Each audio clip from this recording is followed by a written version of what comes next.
I'm here. Can you hear me? We got you, Jim. Fantastic. So thank you, everybody, for joining Sourcing for the Gig Economy. Uh, Before we get started and introducing Jim and myself and getting into the webinar, I want to walk everybody through what we're going to do today. We're going to cover a couple of key areas. Jim, we have on the call, and we'll get into Jim's background in just a few minutes because he is an expert in the gig economy, and we wanted to give you guys the best information possible. And so Jim was the best way to do that. So we're going to cover the topics that you see here on the agenda, defining the gig economy. We're going to get into the psyche of the gig economy worker and define who they are, talk about some of those benefits, and then, of course, we've got to get into the sourcing strategies and talk about some of the tools that recruiters can consider both as independent agency recruiters as well as corporate. Before we do that, I do want to go through a couple of key housekeeping items, and that is how you can ask questions and how you can interact with us on the call. On the right-hand side of your screen, you're going to see the panel.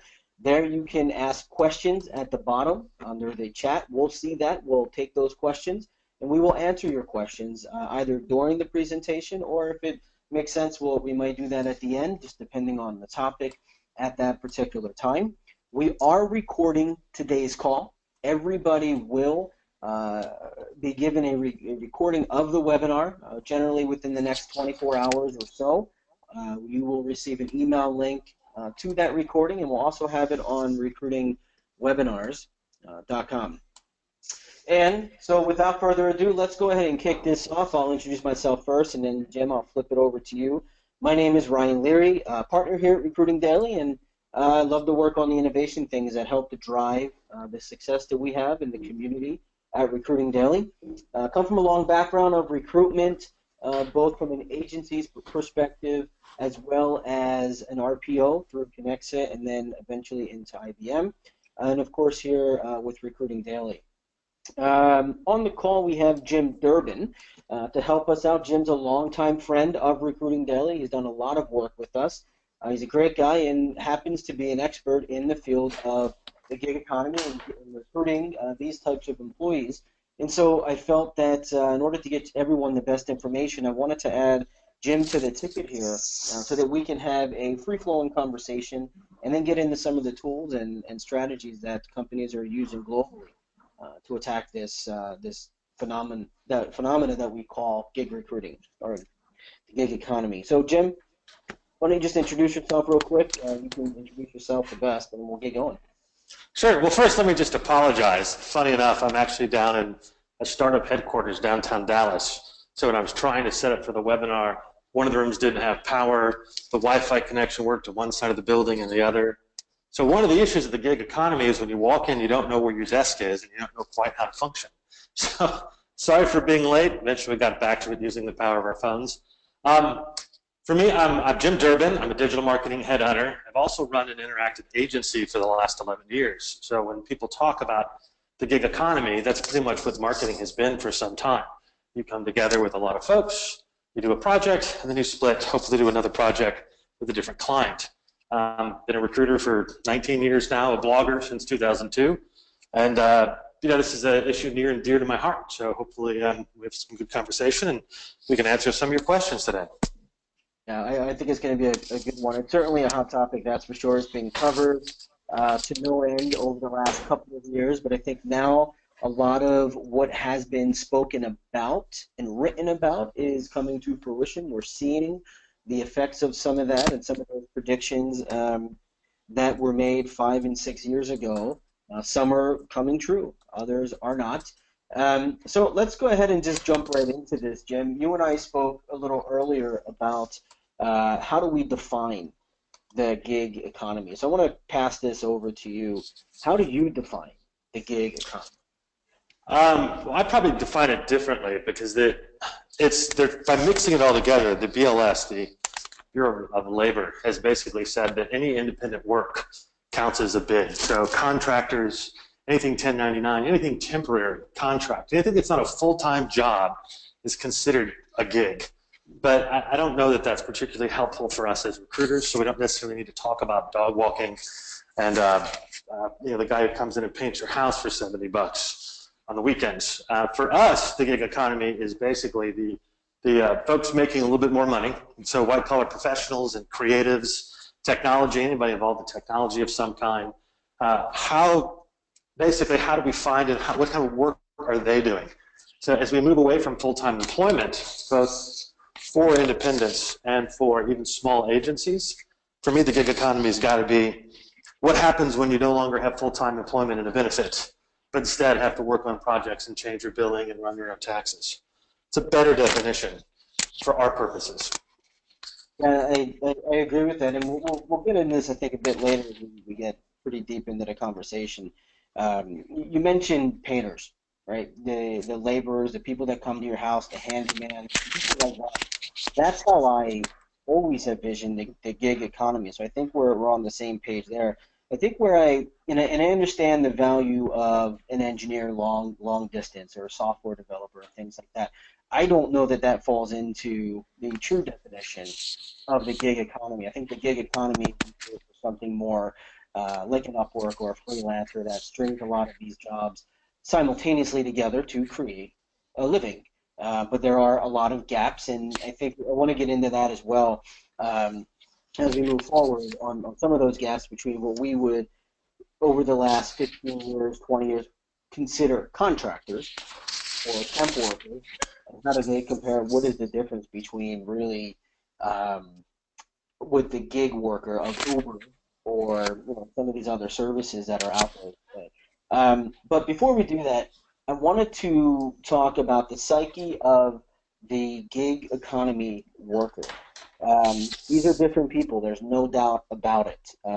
They're the way they think about their careers, the way they look for a job, the conversations they have are very different than that of 15 and 20 years ago, or even, for most people probably on the call, for our parents or the households that we grew up in where your family or your parents, they worked one or two jobs their entire career, and then they hung their gloves up and they went into retirement. Things are different now. So what are you seeing in the market now, Jim? What as the psyche of the gig economy worker? I have trouble saying gig economy.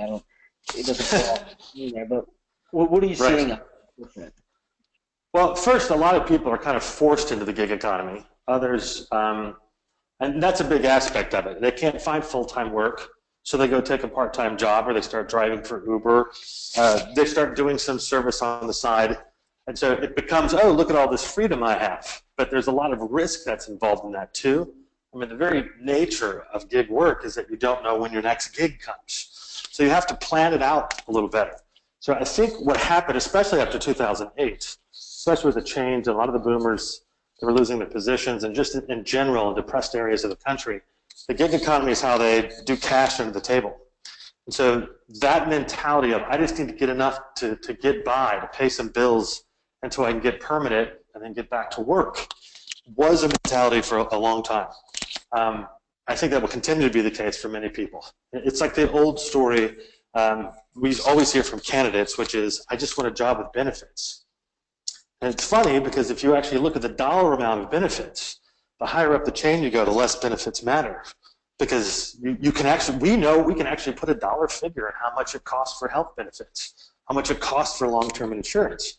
But in some cases, when you're making $25,000, $30,000 a year, your benefits may be equal to that. So there's a definite difference between those kinds of gigs, or I just got to get some money on the table, and okay, now I'm searching for my freedom. So I think a lot of it has to do with economic insecurity for each of these individuals. Now, how does the conversation change on a recruiter side? A recruiter, before we can go there, a recruiter is different in the corporate world than the recruiter in an RPO world than a recruiter as an independent agency. And then we've got our temp world, which I know gets kind of lumped in the agency or sometimes separated. But you and I were speaking previously about the likes of Apple One and some of the other true temp agencies. How's that conversation different in the corporate recruiter world, looking for a contract employee or than an Apple One recruiter, or for example, or a temp recruiter having a conversation with a gig style or a temporary employee? Well, the screening is much different. If you're using assessments or what questions you're asking, you think about Apple One or Labor Ready or any of the places they're looking to put a large number of people on site, primarily warm bodies, not always folks who are terribly talented in something. It's just a part-time gig for them, up to like light industrial, where they need 20 folks coming in and showing up. The screening for a lot of that is, are you going to show up? Are you going to show up tomorrow? Am I allowed to hire you? And are you going to embarrass me? And, are you going to show up drunk or something like that? Look at the questions you ask for those kinds of things. It's fascinating to see there's that difference.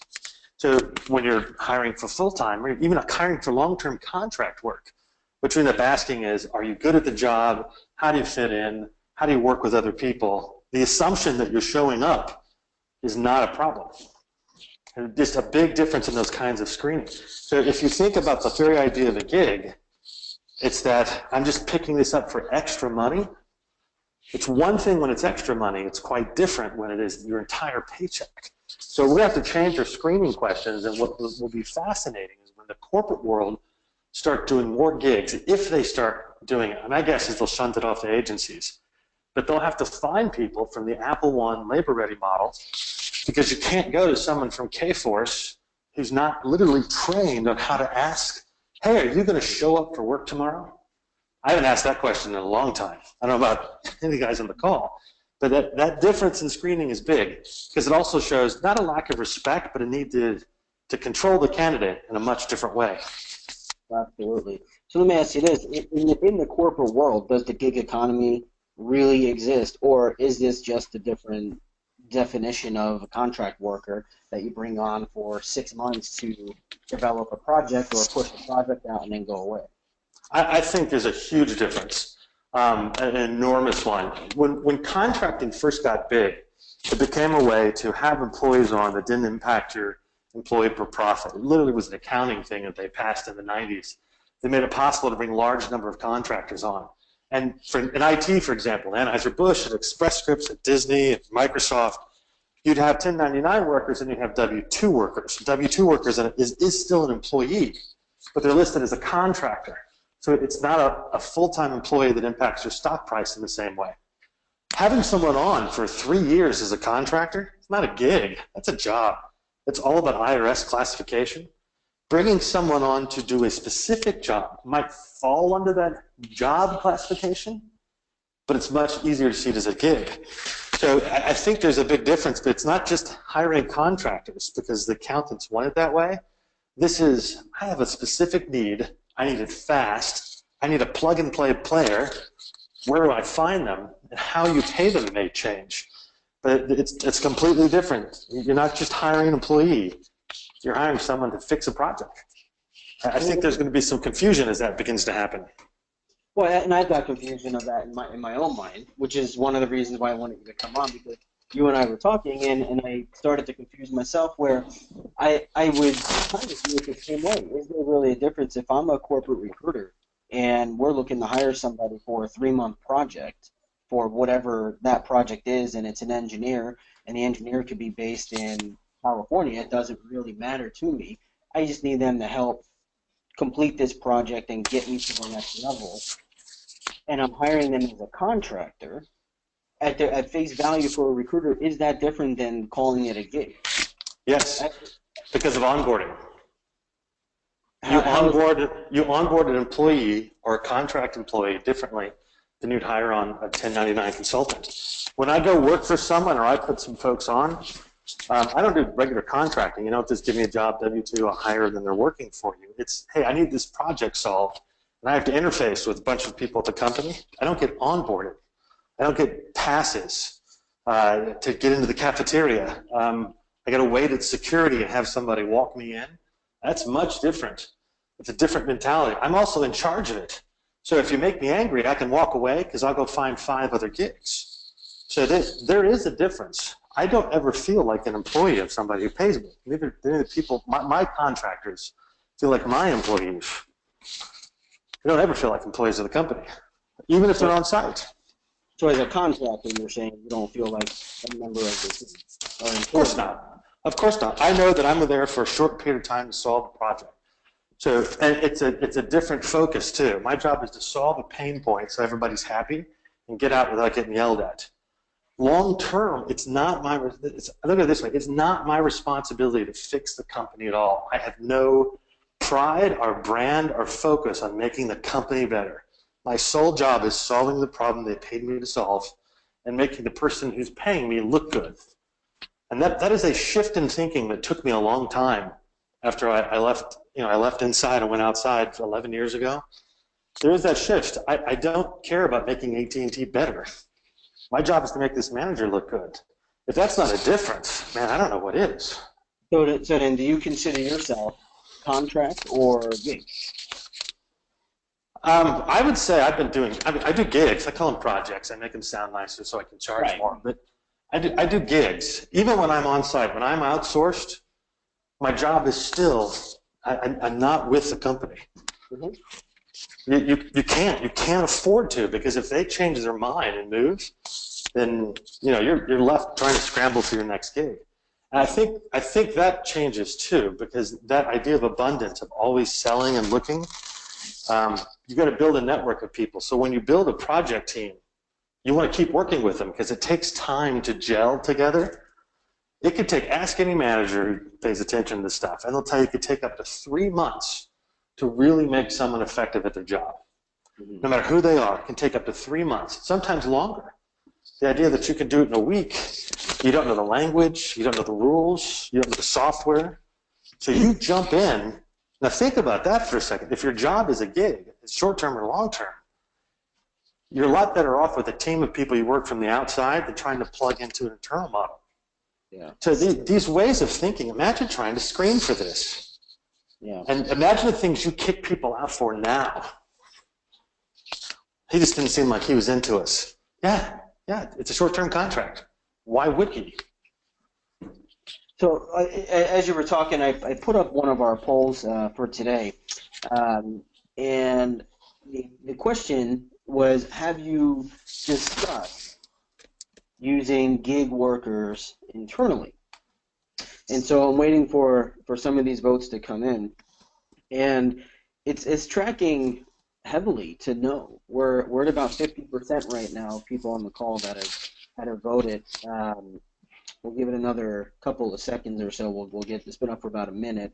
63% say no of the people that responded. 36% have said yes. I'm going to go ahead and close the poll in 3, 2, 1. We'll close it. So you have a total 65% of the people on the call, and I don't have the breakdown off the top of who exactly is on the call, but 65% said no. They have not discussed going gig or using gig workers internally at this point. Is this just the people on the call, or, I mean, it's not scientific, but what are your thoughts here? Is this a real conversation in the corporate world, not necessarily temp agencies or anything, like in real corporate companies, the AT&Ts and so forth? Are they discussing strategies for gig? I think the IRS classification is part of the problem. Simply because you can't talk about workers some way. There's a difference between a true 1099 and a W-2 and a full-time employee, exempt and not exempt, and so it makes everyone uncomfortable to use those kinds of terms. But if you looked at it, like, no one would say I was a gig, because that devalues the brand if you're looking at it. But look at all the people already doing gigs in companies. Look at the people like Uber, who literally everybody they hire is a gig. And they also, look at the rise of employer branding in the last few years. Why is that there? It's because companies used to have strong brands, and they could pass, and they knew what they were doing. Now, as hey, we're laying off an entire division of Microsoft because we decided not to be in the phone division anymore, we're spinning off to its own new company. All of a sudden, your loyalty to a company is changing, which means companies have to rebrand themselves. They have to be focused on, hey, here are all the benefits for working for us, short-term, long-term, here's our turnover. As they're sharing that kind of information, if you have things like Glassdoor popping up, you're going to see more and more attention put into focusing on selling the company. That's an effect of the gig economy. we don't think about it always those terms, but what's the difference between Angie's List and Glassdoor? It's a review site. Sure. It tells you both sides. The big difference is we don't tend to rate both sides. So one of the things that should be coming relatively soon, when you look at the actual gigs that are out there, Fiverr and Solo Desk and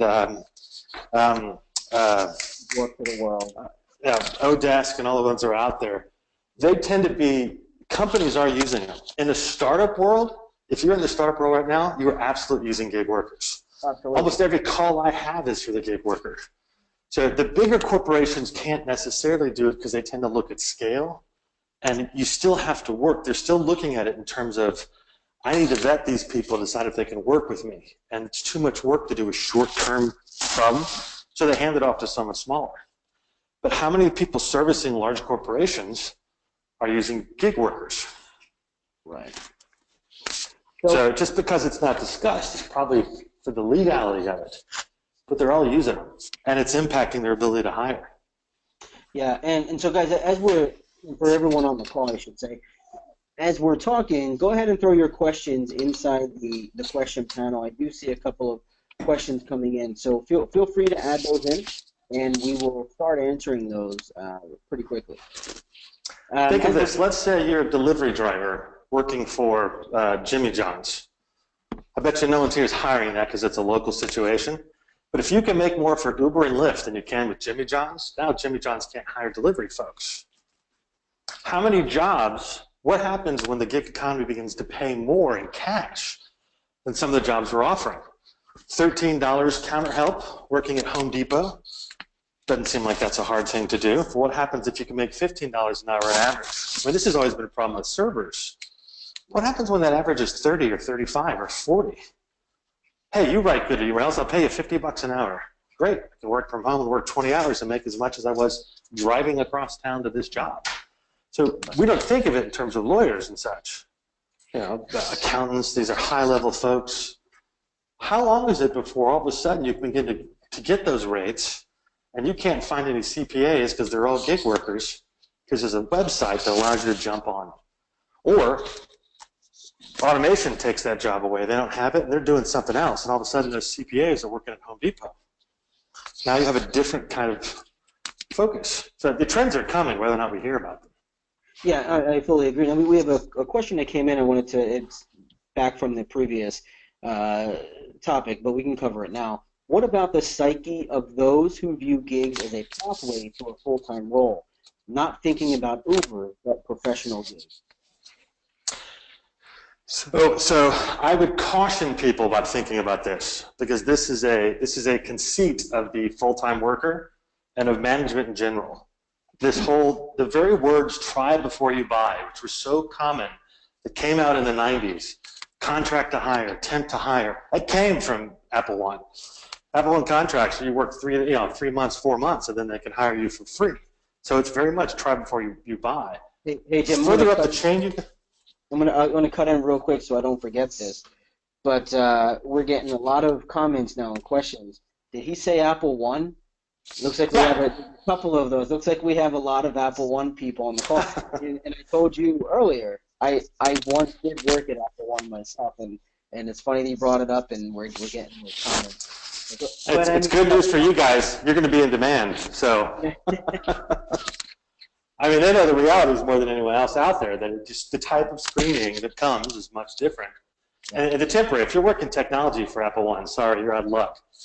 But if you're placing office temps right now, you may find yourself very much in demand. But that psyche of try before you buy is easier when there's a large supply, and it's easy to replace them. It's not, you can't have that. They try that with software engineers. Oh, I'll bring you on for contract, and then they can't convert them. So high-level software engineers, high-level creatives, designers, programmers, architects, you can bring someone on sometimes and they'll do contract. They don't always want to convert. Many of them aren't interested in converting. So when we say the psyche of the person trying to get that job, I would say the better you are, the less you care about the job benefits. And once you look at the math, the less you care about it even less. We have a couple of questions around 1099. employees. So number one, where can they post jobs? And no, let's come back to that. We're gonna go back to that on some of the tools. Another question we have: what about college students? Aren't the candidates trying the company as well? So I guess what they're asking there is, coming out of college, isn't that essentially an interview for the company as they go and they temp or they contract work there? Well, let me ask you, how many college kids coming out with the degrees and all the expenses they have, how many of them are actually doing gigs? So that's why I wanted to make sure there's a difference between I mean, the gig economy is just basically, I'm just doing part-time stuff. I'm not attached. I have freedom to go anywhere. I can work for Uber. I can go work for Lyft.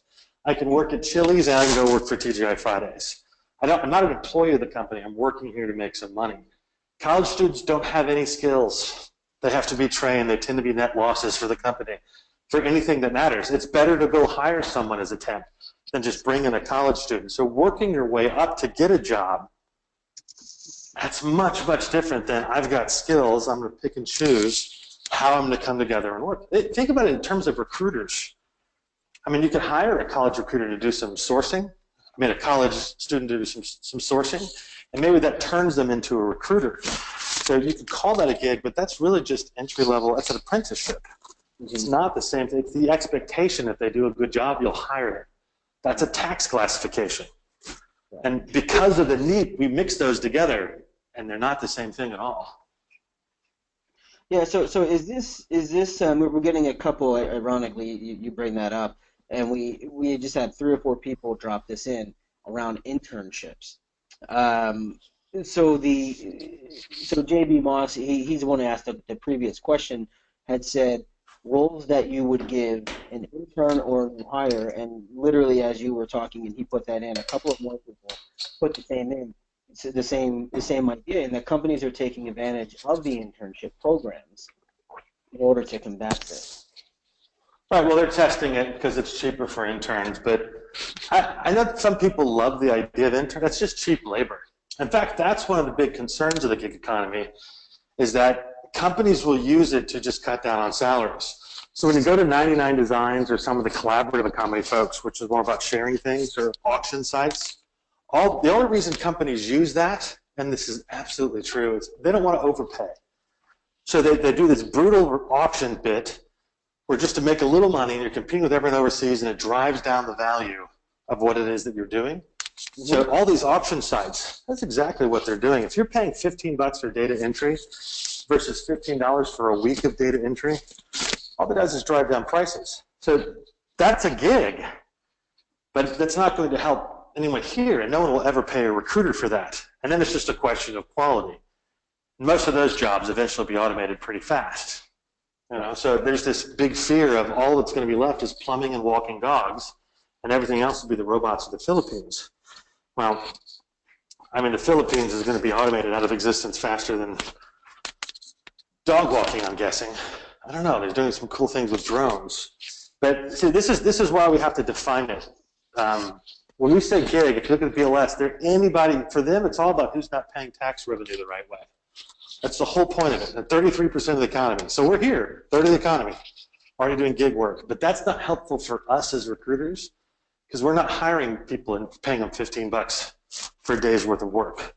Instead, we have to start thinking not too far in the future, what happens when a project manager rolls out and says, listen, I got to find 2 designers, a developer, a mobile app developer, a writer, and another person, like we do in the marketing world, create a team that works, and we're all going to work together. And oh, by the way, you got 4 projects going on, but it's 4 different clients with 3 different teams. That is of interest to recruiters, because you guys will have to find those folks. Hiring someone for an intern, it's the same thing we've always done. That's not that different. Well, let me ask you this. I've got some thoughts here as well, but I'll let you go first. Sourcing strategies for the gig recruiter, and not necessarily talking about the Ubers or the grocery deliveries and people like that. We're talking engineers, project managers, professional level positions. What are some sourcing strategies that you have seen or that you wish you would see in the market for recruiters that are targeting these types of things? Well, I'm in digital marketing, so everyone's always asking these questions. And for me, it's Behance and Dribble and Creative Hot List. It's basic Boolean sourcing, because most of the designers and creatives I'm trying to find have learned to create their own websites because they can present themselves. They're presenting a version of themselves that gets you to hire, which is a big aspect of this. And this will be the same true for white-collar folks. I mean, that was the point of LinkedIn originally, is you present yourself. Ultimately, it ended up just being a resume spot. But that headline is always fun, isn't it? The difference between the headline and the experience, what you see when you first pop it open versus what you see their actual job is. Sure. So your typical sites are going to be niche specific, because the needs of a creative are different than the needs of somebody who can hire a street team. You know, we need some specifics to tell you what sites to do, but there will be a rash of sites exploding that are showing you this is the work that I'm doing. And they'll be different than like Odesk and Fiverr, because those are all about the auction, and most people don't know how to present themselves. In fact, that's one of the problems. They may be good at a task, but they don't necessarily know how to sell. So the point of an auction site was always, we'll do the selling for you, take a little bit of that money, and you guys will get together. So it won't be different than, say, an Angie's List, or what Glassdoor basically did with job postings. Talk about the company, and, oh, by the way, do you want to get hired? That'll be the strategy, and there'll be a number of those that pop up. But if someone lists an industry, I can tell you where I would search for.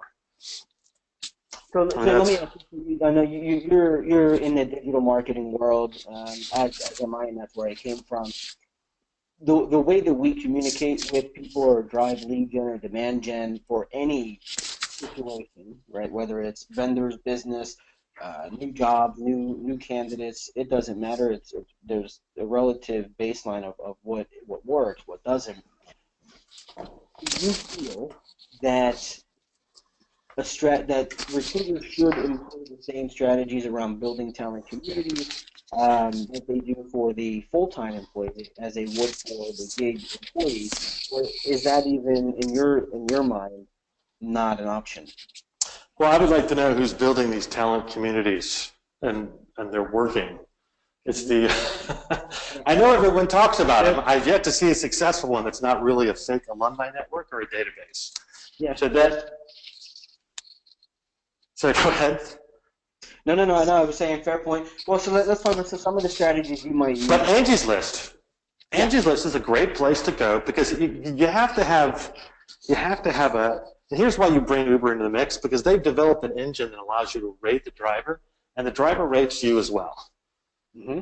That's the big difference. So there's been this big power shift where companies have the power. They can decide. They're vetting you to work for them. And a project, you don't know how easy it is to walk away from a client who's difficult. I have a rule. This is a rule. I won't sit down with someone more than twice, and no more than an hour before I need a check.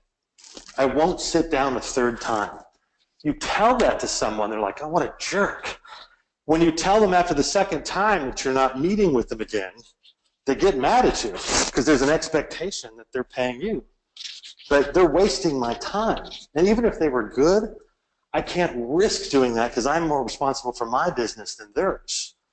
That type of mentality, I'm telling you, once people catch that, we're going to see a difference. So when you're thinking about where sourcing and how the name comes out, like, you got to find someone. How do you define it? Is it contract? Is it consulting? Yeah. Is it gig? So yeah, give it easy. Indeed and Craigslist and Career Builder and Monster and all those, they have categories for part-time now. And if they have full-time, part-time, temporary, and contract, they define it. We haven't done a good job defining it, though. So we'll come up with words that explain, and I think that'll be interesting. Your job descriptions, your project descriptions will have to get very, very clear. Because the value of a broad, bland job description is you don't get in trouble with the EEOC. But if I have to work on that, I can't work off of a generic description. Why wait? You're paying me for a month to learn what you do. So companies will have to share a lot more information on both sides, and that'll be interesting, because a plug-and-play worker has to know everything going in. What is your software? What is it doing? What are your details? How many people are running through your website? Who are you working with to design? Who signs off on it? Time kills deals. And when you're paying a gig worker, You expect them to move fast, but that means you have to move fast. And that is not what companies like to do. Yeah, we had a question from back earlier I wanted to address before it got too late. And it's about 1099s, and I'm not educated there, so I'm pretty sure you are.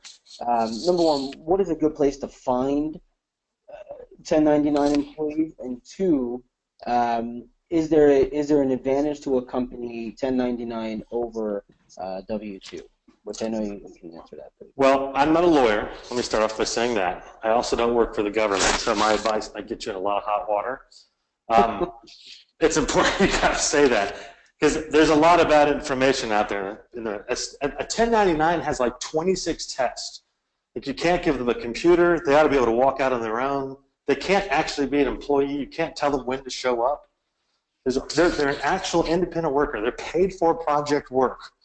Like when you hire a dog walker, you can say, I need you to start at 9 and walk the dog, but you literally can't tell them where to walk the dog. No one's going to yell at the dog walker for that. That's the same thing internally. You can tell me you'd like me to build a CRM or train your people on a CRM. You can't tell me how to do it. You can't manage me for doing so. Pretty much you hire and walk away. That is much different. That means that managers have to learn how to work with the gigs. The gig people, giggers, I don't know what we call them. You have to work with them, but you can't tell them what to do. So the advantage of a 1099 is that you don't pay their taxes. The Social Security match and the Medicare match, many people who work don't realize this, but you're paying double. You're paying double. So what is it, 16% now? 16% of all my W-2 income goes to the government, straight out of my paycheck, because I'm the employer and the employee. When you work for a company, it's the same thing, but you only see 8% of it come out. That's a big difference. It's also true for workers' employments and others. So the burden, if you're a contract recruiter, the burden that you see, basically, you're not paying. All you're paying is the invoice payment, which is much smaller. It's a different problem, too. Invoice is actually more expensive than you think. But instead of paying 20 or 25%, you're not paying that, which is why the wages are supposed to go up. But there's significant tax benefits for the individual as long as they know how to do it correct. The problem being is that as an employer, if you're paying 1099 people and they're not paying their taxes, the government's coming after you. So go find a lawyer and an HR consultant before taking my advice. Yeah. But, there's a lot of problems with those. But the basic value is they're not your employees, so you're not responsible for anything that happens to them. Right. But that means you're not allowed to tell them what to do. Right. So now we started to touch on it. Guys, we just got a couple more minutes left. So I want to give a couple thoughts on tools that everybody can consider. If you have any last-minute questions, please go ahead and pop them into the questions box. And if anyone on the call is currently using any tools that are out there that are related to hiring freelancers, gig workers, contractors, however you want to phrase that, go ahead and stick them into the questions box, and we will make mention of that as well. So, Jim, one of the questions we have, and I think we could probably both stab at this, number one, is it more valuable to use and pay for a tool that allows you to get access to these gig workers, or is this something that, in air quotes that they have, can a sourcer manipulate Boolean strings and things like this to use Google simply just to find people? And obviously, we know we can add keywords and terms to the searches to pull out freelance and gigs and all this other stuff.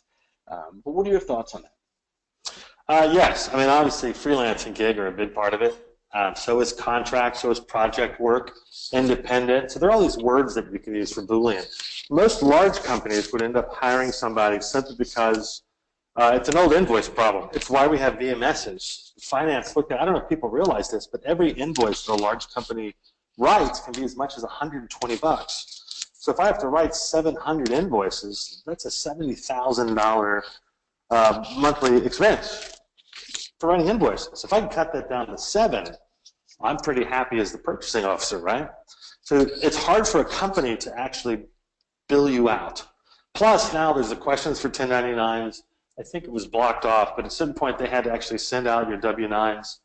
for W4s. I can't remember which one it is, but over forever $600. So companies just don't touch it because the government wants to know who's doing it so they can get the tax money ahead of time. Withholding is a big part of all of this. But as more jobs change, as automation comes, we start running into this problem. Okay, how do we begin to search these people? I think there'll be a word that comes up. Right now, it is the basics: freelance consulting, worked on a project. You can look at their resumes. They'll tell you this is what I do. Or you'll have companies that serve as they're like cloud companies, where I'll have 15 designers that technically work for me. They'll all be independents, but they'll come under a different kind of brand. So it won't be like a typical agency. It won't be like a typical staffing firm. In fact, some staffing firms like Lakeshore are trying, Opolis are trying to pull that off, where you're on your own, but you're working under a big brand. I think you'll see that. So you might see like projectmanagers.com is a giant firm that the company pays, and then internally they're fighting for that business. Mm-hmm. So like you're powered by, or you're working for projectmanagers.com, or for recruiters. Right. Recruiters, I just got a call today. I'm literally working on one today where someone has to hire 40 people in the next 3 months. That's a gig. In the old days, they'd just hire some company and pay a lot for it. Now it's, I need you to work for me for 3 months and then go away and never talk to me again. Yeah, well, that's why we're here, right? I mean, that's just what it is. So I mean, I don't know if you have any experience. There are two tools that two companies that we've spoken with recently that are trying to fill some of these gaps. One is Parker Dewey. I'm not sure if you've heard of Parker Dewey, but essentially they're helping that the entry-level college student come into, I think they label it career launches, if I can remember correctly, coming into the workforce to help them and to help companies obviously find them, and they're making that connection, allowing them to do project work. So this is project work, not full-time work. And then shortlist, essentially same thing, just professional level across the board, but they also manage it through a VMS that they're offering as well. And so the people were asking a couple of tools, and these are two tools that we found to be pretty useful. Now, we've never used them for that type of work, but we've gone through them, we've looked at them, we've seen them, and they seem to be working pretty well, or at least put together pretty well. But all said, everything is still new. Do you think people need to use tools like this, or do you think it's really just go about your business and do your recruiting thing as you were doing it for the last 20 years, and just understand that your conversation is going to be changing? I think the bigger company, the less you have that concern. Or the bigger company, the more I'd be concerned about. You have to be more high touch. In fact, they're turning a lot of recruiters into process-oriented people. But I don't know if you guys have ever used TaskRabbit. TaskRabbit is one of the examples of it where it's, hey, I need someone to do my errands or chores. Go shopping for me, and then come back and solve it. You've got Thumbtack is another one that's out there that matches it. In fact, even LinkedIn has what's called a professional, I forget what it's called, but they launched it. It's basically this idea of the gig. Now, it's hidden right now. You can't see much of it. The last time I heard it only launched in San Francisco and Austin. It's actually in there. So there are these sites. I think that they'll try to capitalize on it. The problem is that people themselves don't know how to present themselves as gig people.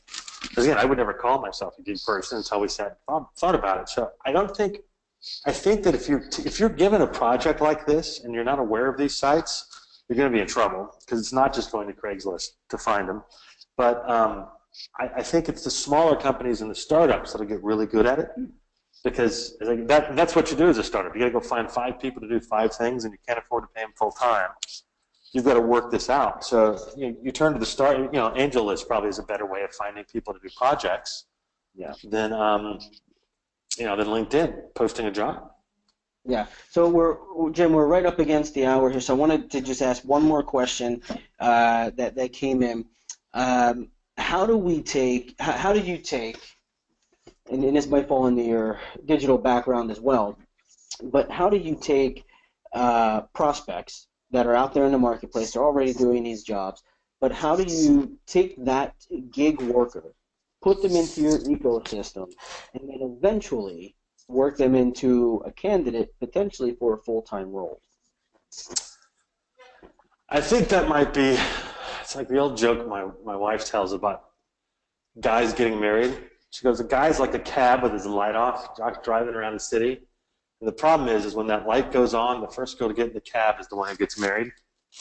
I don't know if she got that from some movie. I just thought that was funny. She's clever like that. But I think that's part of it. You have to be present to win.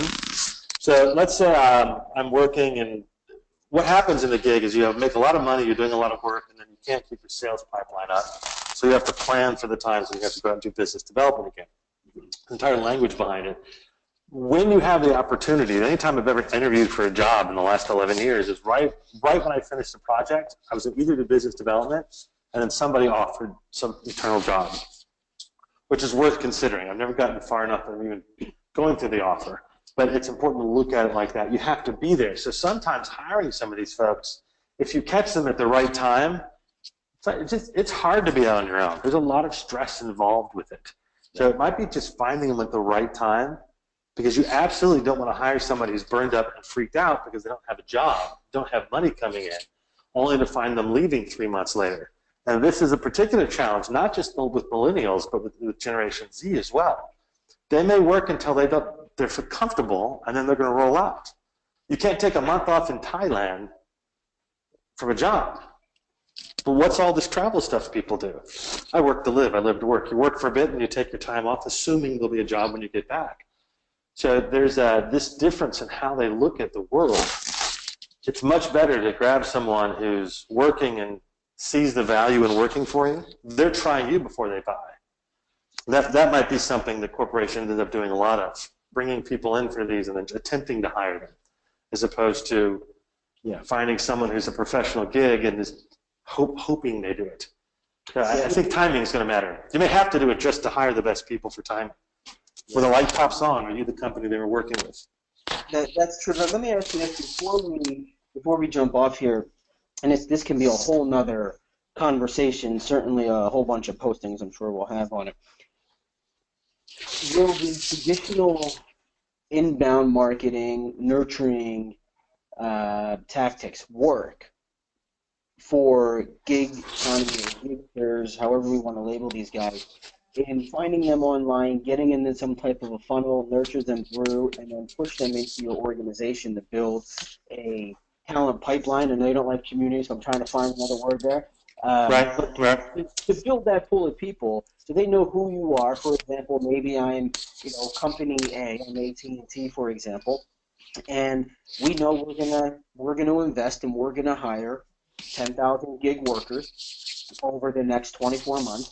And so I'm going to take a digital approach, grab these people online, whether it be through their Facebook leads, their ads, etc., bring them in, nurture them along, give them some great content, push them along in the system until we're ready, and then obviously pull the trigger and bring them on for a gig. Is that taking this too far, or will these tactics work? I'm going to say absolutely. You're present, you're amazing, you're wonderful, but you should hire a professional marketer to do it because it's not like employment. So the traditional the new way of nurturing leads and building funnels and sales enablement, CRM, and all those are really, really useful for this kind of work because it's a conversion. That's what it is long term, and especially for gigs, which are quicker and faster. I mean, you can't really invest. It's harder to invest that if you have the need of hiring someone long term, but short term, it works phenomenally to do that. And that's how most of us tend to function. In fact, if we all did that, we'd be better off, but it's expensive to do that. That's the biggest problem. You're going to write content for a random person? No, but you may do it. If you're hiring 10,000 instead of 10, all of a sudden that money's a lot easier to put into your marketing budget than it is to put into your, if you go pay a recruiter to do it or hire a recruiter internally to do it. So that's just about money. Enough gigs? Absolutely. Right. With enough gigs, absolutely, it's a great idea. Right. I do that for a living, by the way, in case anyone wants to do that in the next couple of years. I should mention that I'm not just a recruiter. I run a firm, so. Yeah. Hint, hint. Good question. Good question. Yeah. So, all right, so we're up against the hour, Jim. I know we could talk for days on this stuff, but I wanted to thank everybody for listening in for sure. Once again, we have recorded the session. You will have it in the next day or so. And expect a couple of things. Number one, we're going to get you an email with a direct link to something special. We've got something we put together on the back end for you guys. For everyone that attended today, we'll get that sent to them. So feel free to share that out with your coworkers, colleagues, and friends. And we're also going to send you a link, a link to an upcoming guide that we're going to look to prepare. We will not be. We know we're going to get flooded with responses. We will not be able to take everybody, but we're going to send you an invite to potentially be a contributor there. We want to get the thoughts and feelings of our community on this subject and gather some real thoughts from Paul. So keep an eye out for those three things, and we'll get that out to you real soon. And Jim, thank you so much for helping us out today. We appreciate it, and we're getting a lot of good feedback here, so that's great. And to everyone else on the call, we'll see you next time.